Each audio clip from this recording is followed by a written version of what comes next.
Well, good morning, everyone. I would say that this is a bit of a novel thing, but I'm sure you're all used to having live streamed events nowadays, but they're having a little bit of part and parcel going along with COVID. But this is one of the first done by INCUBATE and one of the first done by the USU. We've had a wonderful few things at INCUBATE so far, but this is a really special event that I'm very, very proud to introduce you to. For starters, my name's Connor. I'm the president of the USU. I'm the outgoing president of the USU, and no, that doesn't mean I'm very good at conversation. It means that my term finishes in a week's time, but it's very, very, very exciting that this is one of the last events that I get to do. There is a small, socially distanced audience here with us today. Woo! We're actually packing a punch for only the small amount of people that they are, but they are very here and very friendly, and we're very excited to get into the event. But before we start, I'd like to acknowledge the Indigenous traditional owners of wherever lands that we're zooming in from. In our case, here at the USU and INCUBATE, it's the Gadigal people of the Aurora Nation. We acknowledge that this land was never ceded, given up, bought or sold, and this land was never terraformed. The USU must pay our respect to Indigenous peoples past, present and emerging, and we extend that acknowledgement to any people who are joining with us on the Zoom today. We know from global events how important it is that we recognise Indigenous lives and Black lives in all that we do, and the USU acknowledges that we have so much more to do on that front. These are points that I'm sure Katherine will touch in her speech today. But this is a very exciting event. It's about diversity and inclusion in the LGBT, in workplaces and businesses. It's something that's very close to my heart. I serve as the queer portfolio holder of the USU, and something that I really champion. Which brings us, no further ado, to our speaker.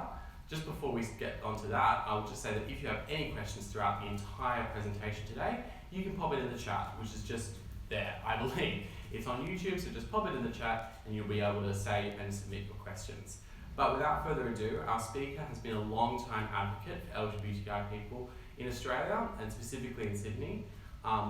Katherine Hudson founded Wear It Purple Day about 5 years ago. 10 years ago. Sorry, I don't know why I said 5. And she's been a champion of diversity and inclusion since then. Not only that, she's been a close friend of mine for many years, which makes it extra, extra special to introduce Katherine. So without further ado, enough of me, let's give a round of big applause to Katherine Hudson.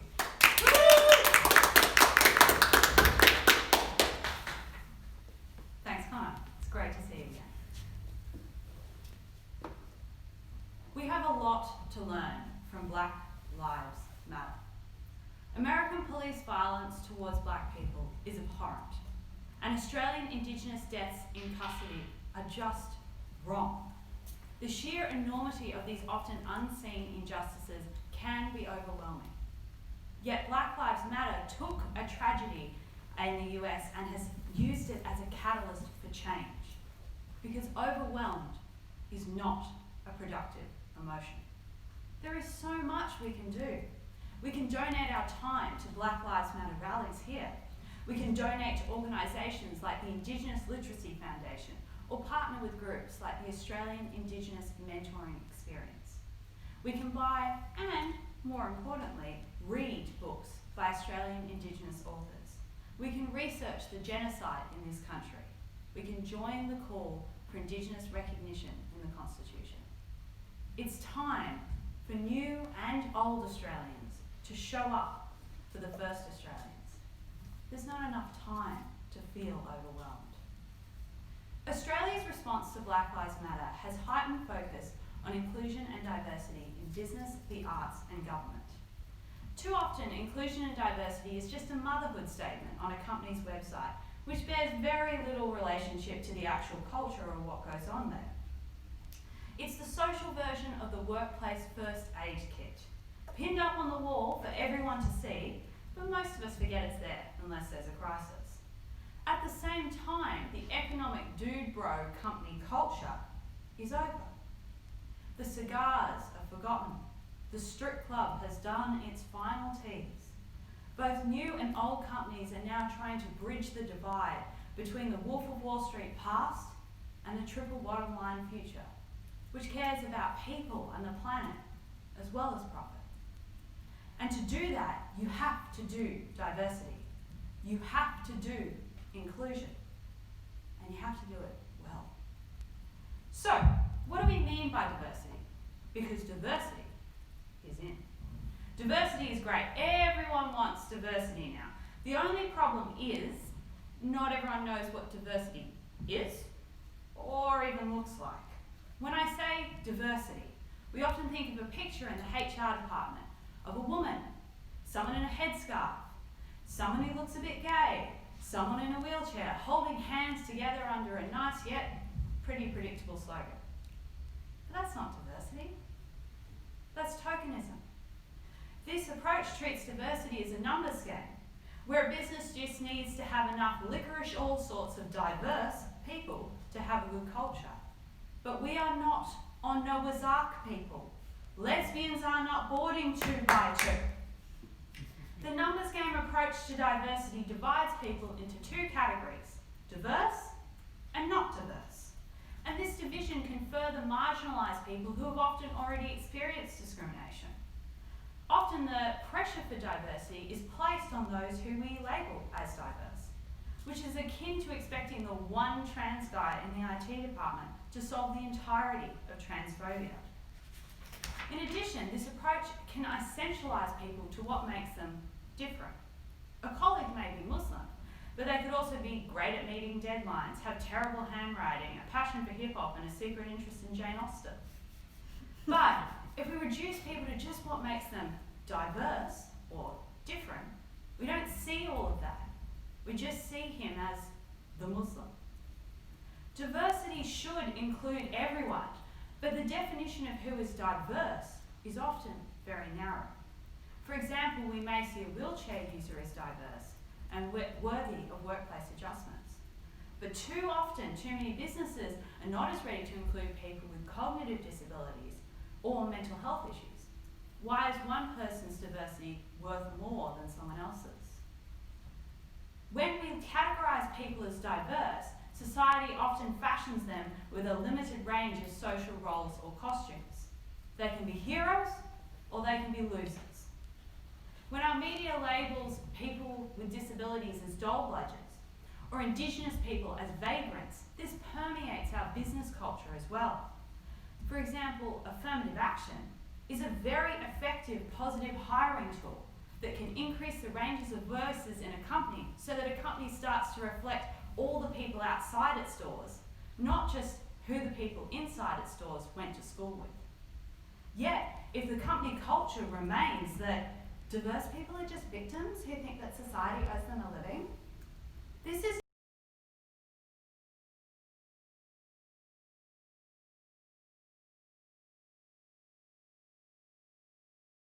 You might think, oh, well, we don't do that. No, we venerate, we even canonise our valiant heroes for social justice. But that can be as equally problematic. If everyone who is classified as diverse, we then label as social justice warriors, this devalues people's contributions to movements like Black Lives Matter. Quite quickly, we can treat extraordinary activism and amazing bravery as merely just the expected behaviour of someone who falls into the diverse category. I feel this should be very obvious.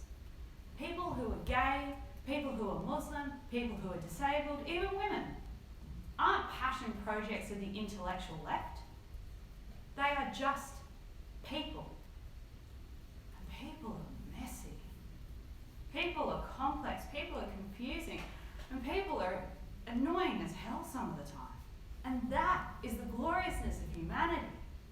So nothing about someone that your company labels as diverse can easily be pushed inside a checkbox. The numbers game approach to diversity also creates problems for people who fall into the not diverse category. These non-diverse people have privilege. Maybe it's in terms of race, or gender, or financial privilege. And they can then often experience a misfounded fear of offence. First, we stereotype the diverse. Then we label them and verbally tiptoe around them to avoid offence. While fear can work in the short term, it doesn't change cultures. Too often, our cultures of acceptance are based in fear. It's the fear of saying the wrong thing, or standing the wrong way, or eating the wrong food at the wrong time. For example, I'm currently doing a graduate certificate in behavioural economics. And our classes are taught on Wednesday and Thursday nights at 7 p.m. And I don't know about you, but a class after dark requires wine. I could probably come up with a rhyme, but I can't be bothered. So, one night, I'm on our first lesson, I'm sipping my cut-price Keynote, and I get a concerned text from one of my classmates, who's questioning whether I should be drinking because our lecturer is Muslim. This is a good example of the fear of offence, because the issue was not whether drinking was right or wrong in class. It is 100% right if you're after dark and if you're over 18. Rather, it was the question of whether my drinking, knowing that our lecturer is Muslim, would offend. This fear is often labelled PC behaviour, but I think the term PC is a misnomer, because it really has nothing to do with whether our actions, beliefs or behaviour are politically correct or incorrect. Rather, it is the fear of being labelled or caught out by other people who then say that our action and behaviour are politically correct or incorrect. And like being overwhelmed, this fear is an unproductive emotion. It breeds resentment and it breeds discontent. In its extreme form, it can become the white nationalist movements like Generation Identity in Europe and the smaller Australia First Party here. Now, obviously no one watching this live stream is a member of the alt-right. Well, if you are, I have seriously misjudged my audience demographics. Hi, Milo. Hi. You don't have to be a misogynist like Milo Yiannopoulos. Just FYI, Milo Yiannopoulos, you're a misogynist. Just so you know, just in case you missed one. You don't have to be a misogynist like Milo Yiannopoulos to be affected by this fear of offence. We see the microaggression version of this behaviour all the time. Whenever someone says, oh well, you can't say that anymore.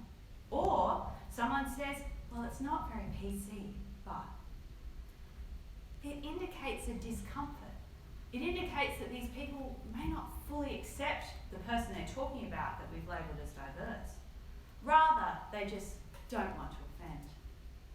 And it doesn't matter how many different licorice all sorts of people you have in your company. If you treat the diverse as potential social landmines, that's not acceptance. It's not even tolerance. And it's in no way good enough. But you don't have to understand everything to have a diverse culture.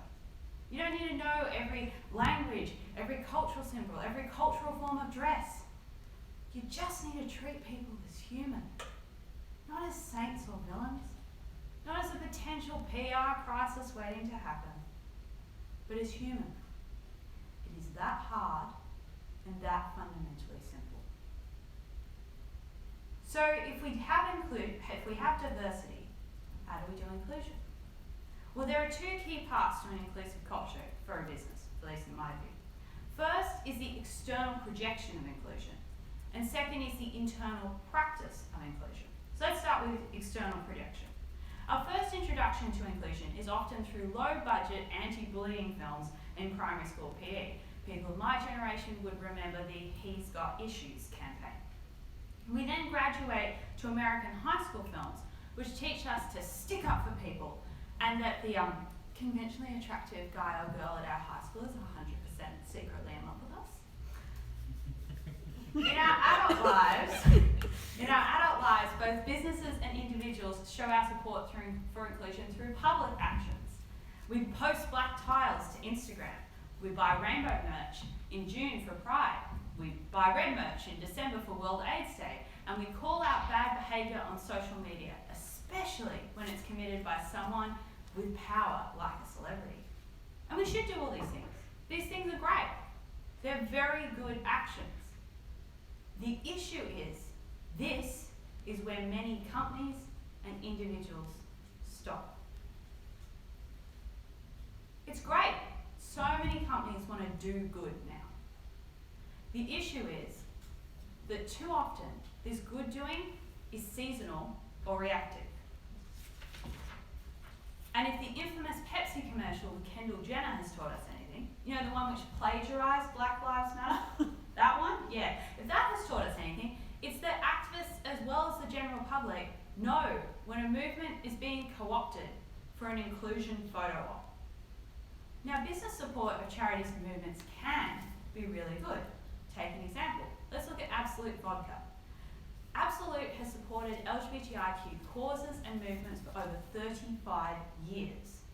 So when the company promotes its rainbow vodka every June, it doesn't seem like a Johnny-come-lately, just on the bandwagon act. Rather, it's a reflection of their ongoing support for the community, which in turn makes the rainbow vodka bottle a very effective marketing strategy. Contrast this to the recent J.K. Rowling transphobia scandal. Some brands used her hateful tweets to show off how inclusive they are by comparison. This is the social media strategy version of the DUF, or designated ugly fat friend. This strategy does nothing for the discriminated group, does nothing to change the mind of the person who's projecting hate, and it literally only makes you look good in comparison to someone who is being a total idiot.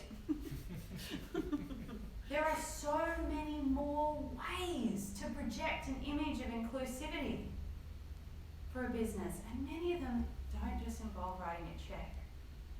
For example, you can let advocacy groups use your boardroom for their meetings and events. Alan's law firm does this for the Caldor Centre for International Refugee Law. I know, I've been there. Best water I've ever tasted in Sydney. You can give employees paid volunteer hours like they do at Airbnb. You could offer to design a logo or help build a website for a new and emerging group. This happened for Wear It Purple when we were starting out. You can also offer advice and networking opportunities to emerging leaders. Even if your company does just one of these actions, it shows you don't just care during a particular month or when it seems expedient. It projects that your company shows up for people, and that goes a long way to convince them that you actually do care. The second part of a company's culture of inclusion is their internal practices. And similarly, we can be tempted to just react to bad behaviour rather than build a good culture. In many ways, it's more important to call out our colleagues' questionable behaviour in the workplace than to use Twitter to criticise, for example, comedian Josh Thomas's recent ignorant comments about racially diverse casting. But if in calling people out, we are just interested in scoring some cheap points, we won't change minds. The takedown approach has its place. This is where you come down on someone so hard that their only available reply is a rather predictable series of expletives. Now, I have to confess, I love giving people a bit of the verbal what-to.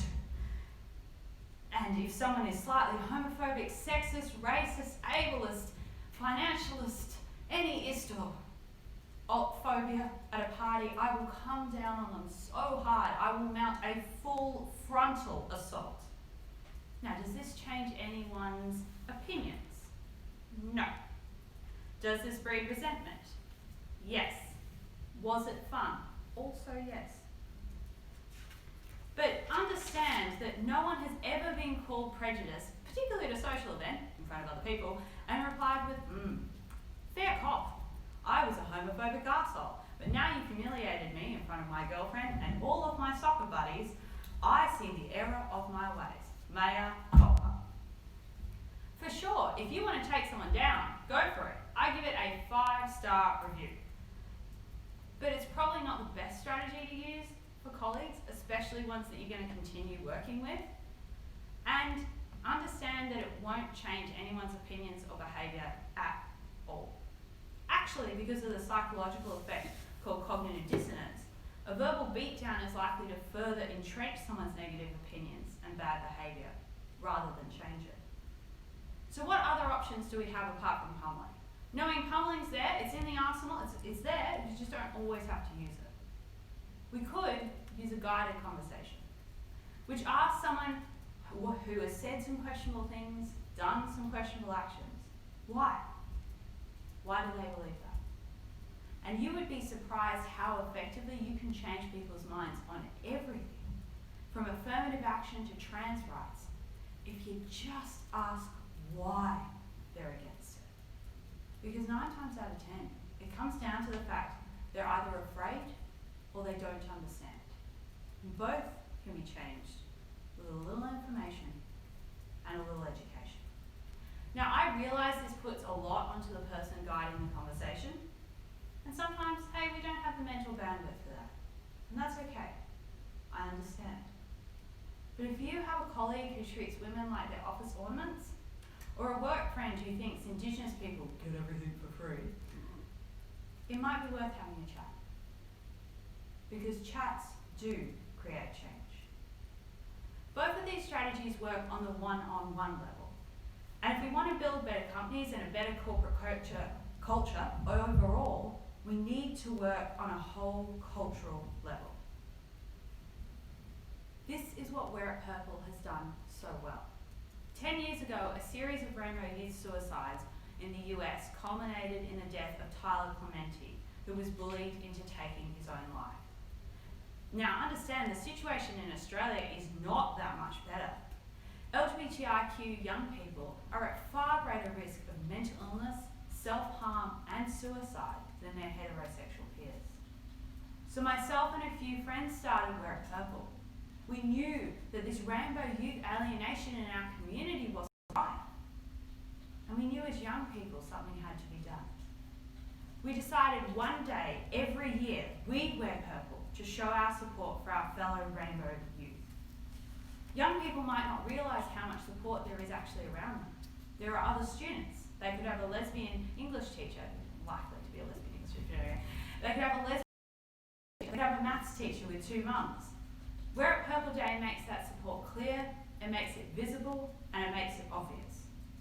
Wear It Purple was successful in changing people's attitudes and behaviours towards rainbow youth because it involves everyone. It doesn't matter if you're gay or if you're straight. It doesn't matter if you're transgender or if you're cisgender. Everyone wears purple because everyone has to be involved in a cultural change. After high school, I handed on the coordination of Wear It Purple to the next generation of LGBTIQ youth. Wear It Purple was never about me or my friends I started it with. Of course, we were worried it'd all fall over and be forgotten. But if the last few years of Wear It Purple Days have shown anything, it's how wrong those fears were.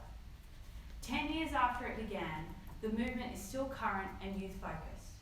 Wear It Purple has grown from an inner-city-based movement to an international phenomenon, and transformed into a day of celebrating diversity and inclusion in schools, business, and government across Australia. And I couldn't be prouder of it. So what can business do? Diversity and inclusion are the 2 key ingredients in a culture of acceptance for business. Now, I'm not going to lie to you and say this is easy. If it was, no boss would have been Me Too'd for their behaviour. No one would attend Halloween work parties in blackface, which I feel like that's an obvious one. I feel like we should have all understood that one by now. Another culture is not a costume. That one's not hard. Also, a culture of acceptance cannot be retrofitted onto a company after a Me Too or blackface scandal, or after the recent scandal around the tactical response units repurposing of the Indigenous Welcome to Country. But neither can we throw our hands up in the air and say, well, we can't be perfect, so the thigh-slapping, pussy-grabbing days might as well continue. A culture of acceptance is a long-term project. Too often we overreact to small things, to the minutiae of transgressions, yet we ignore big social injustices and fail to join the long, hard fight for social change. Take the recent Killing Eve writers' room controversy. Yes, an entirely white writing staff, especially on a modern-day TV show with a highly multicultural cast, is weird. The problem is that we get so angry at that photo, at that tweet, that we lose perspective on everything that's led up to that point. Lack of opportunity for people of colour in the arts. Hiring processes which we know are subject to cognitive biases, and particularly to racial bias. And pernicious cultural assumptions that, for example, people who aren't white probably can't write English dialogue, whereas people who are white definitely can. These are just some of the social issues that prevent diversity like that. In business, it is the deep-seated structural and social issues which cause companies to have boards with max 1 woman, if they're lucky, and CEOs to mostly be white. If we want to do inclusion well, These are the issues to address, not what's in the photo op. Acceptance is also not linear. It's roundabout, it's complex, and it's hard. A true culture of acceptance enables people to change their opinions and attitudes over time. Nothing is worse than someone finally accepting, for example, that transgender women are women, just as a note to J.K. Rowling, transgender women are women. So nothing's worse than people finally accepting that, which is a fact, and then being criticised, told off for not accepting it sooner. If someone comes to the party on an issue that you believe in, it shouldn't matter how long they took to arrive. To quote from one of my probably predictably favourite films, Pride, love the unions and the gays, when you're in a battle against an enemy so much bigger, so much stronger than you, to find out you had a friend you never knew existed, well, that's the best feeling in the world. It seems to me that if you've listened to my talk up to this point, you and the company you work for, maybe own, good on you, very impressive, wants to do this right. And there are so many practical things you can do.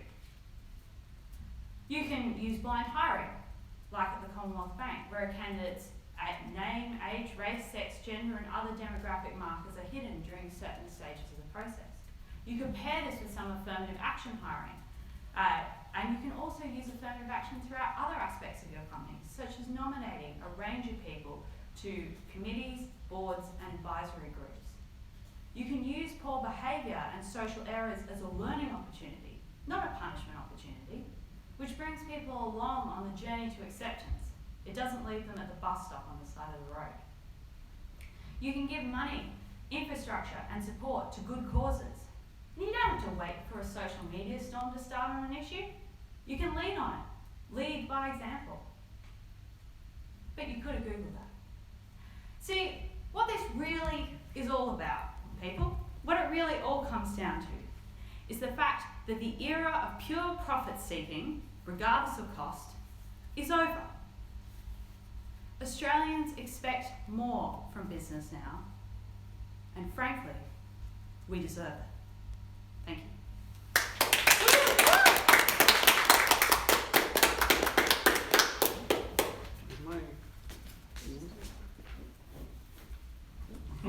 Thank you so much, Katherine. That was absolutely fantastic. Do you mind if I just pop my stool? Yeah. Okay, have a seat. Have a seat. Do you want to take a second? Do you No, want a glass of water to take a breath? I might have All a right, she'll have sneaky sip of glass of She'll have a water. sip and I'll look at the paper. Well, I'm sure the viewers will agree with me when I say that that was an incredible speech. And we're very thankful for some of the lessons that you taught us in that. We've just got a few questions from the audience. Oh, great. And so we'll go to those now. Some questions submitted in the comments, either prior to the event or during the event. And the first question's from a guy called Daniel, and he asks, how granular does diversity go before there's no tangible benefit to businesses? And he lists some examples: gender, race, ethnicity, sexual preference, gender identity, religious beliefs. Yeah, I think that's actually a really good question, because I think a lot of people focus on, as I talked about, the kind of licorice all sorts approach to diversity, and people think that if we don't have enough of certain different types of people, that we won't have enough diversity. And so I think that the focus shouldn't be on the granularity, but more the focus should be on, is there some perspective we're missing? So, for example, if you have a group of people, especially at your startup, which I know INCUBATE runs here, and you all went to the same private school, think about, well, what perspectives are we missing? Are we missing people who grew up in a different area? Are we missing people who didn't go to a Group 8 university's perspective? It's diversity and inclusion is, importantly, it's thought about often as a nice thing that businesses do to show how good they are, whereas it's actually very profit-seeking and effective, because we know the bigger range of voices that we have in the room, the better our companies and businesses become.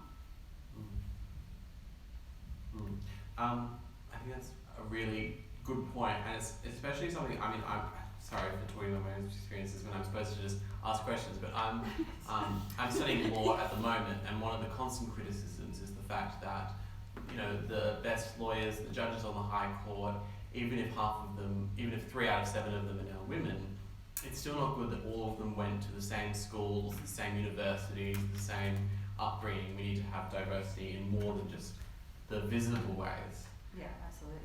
Nick asks, kind of similar but kind of not. And Nick feels that diversity of opinion is more important than diversity of identity, specifically in the context of innovation.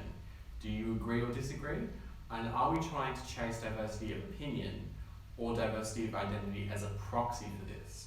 That's a very, very good question. I agree with you. That's a very good question. I think diversity of opinion is important. I think that again, it comes back to the fact that it too often gets associated with someone's political identity. So whether they're a Labour voter or a Greens voter, and I think that an important aspect of political opinion is thinking, well, is it that we need to get more people who have certain different views on climate change and how we should react to that, especially if you're building a company that will involve making things now as opposed to just using the internet to build internet infrastructure. That is definitely something that I think a diversity of those opinions is probably really well worth actively seeking out. And I think that jumps well to this other question from Daniel, which is how do businesses balance employee political diversity to ensure that diversity doesn't make an unpleasant workplace for some? I think this is talking about, unwelcome political opinions in the office. And that is a big issue. And I have to say, like, as a member of the Progressives, I am definitely guilty of that. And so I think that it goes back to my point in my speech, which is that we have to treat everyone as human. And we too often think of diversity as this linear progression, that first people accept that women should be in the workplace, then people accept that people of different religions and ethnicities should be in the workplace, and then we finally accept people who are gay in the workplace, people who are non-binary. And that's a bit of a disruptive kind of notion, because someone who, for example, is pro-life has just as much right to feel comfortable in their workplace and feel accepted as someone like myself. And so I think that it is about going back to the fact that, are you treating people as human, or are you treating people as just an amalgamation of their views?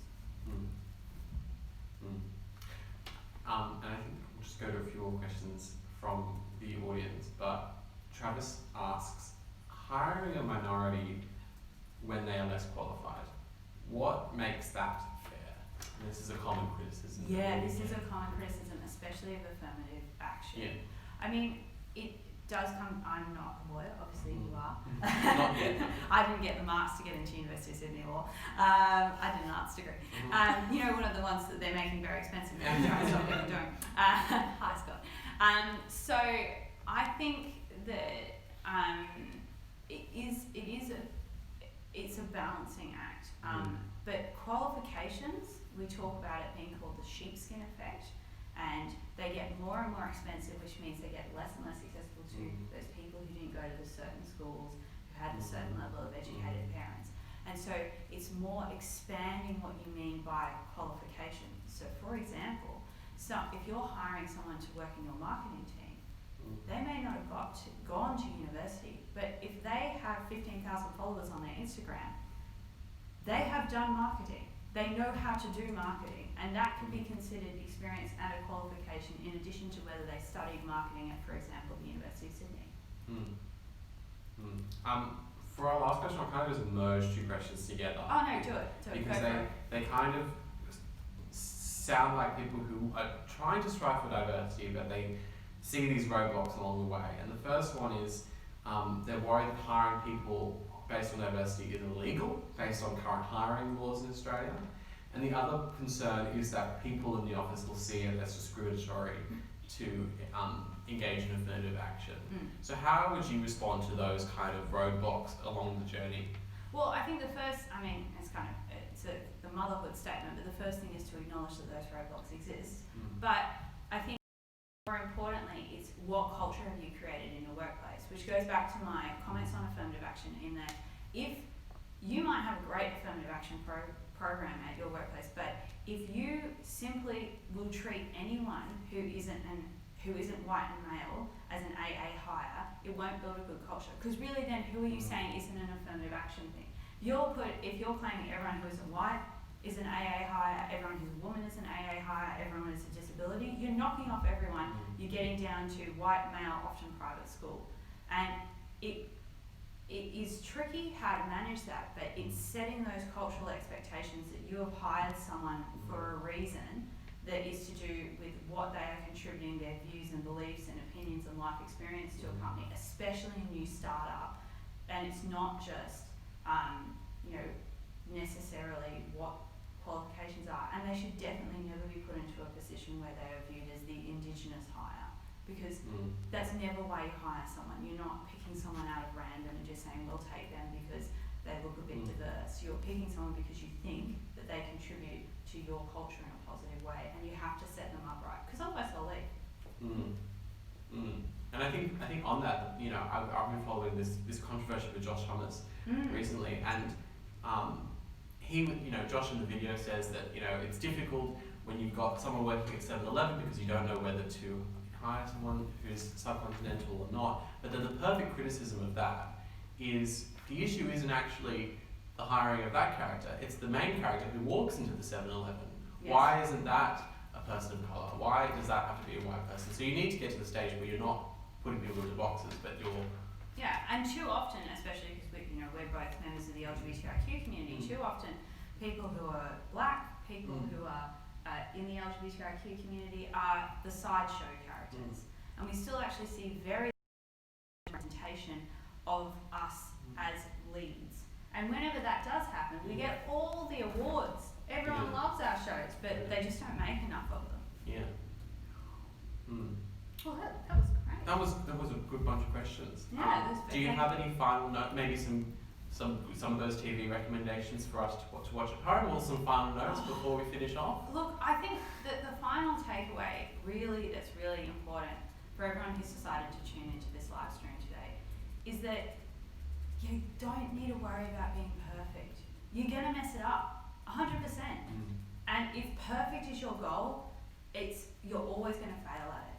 Just think, can we, in the messiness and the gloriousness of humanity, try to forge a way where everyone feels like they can take their whole self to work, and where your workplace tries to include as many different people as possible? If you do that, you've got a culture of acceptance, and you should celebrate it. And if all you do care about is profits, we know that a diverse culture actually makes people more productive. So I guess if you do have that kind of mindset, well, it's a win-win. It's a win-win either way. You can make the dollars and feel good about yourself. All right. Thank you so much, Kath. Thank you all for tuning in, and I look forward to reading the comments. I hope you didn't say too many nasty things about it. All right, thank you. Thank you.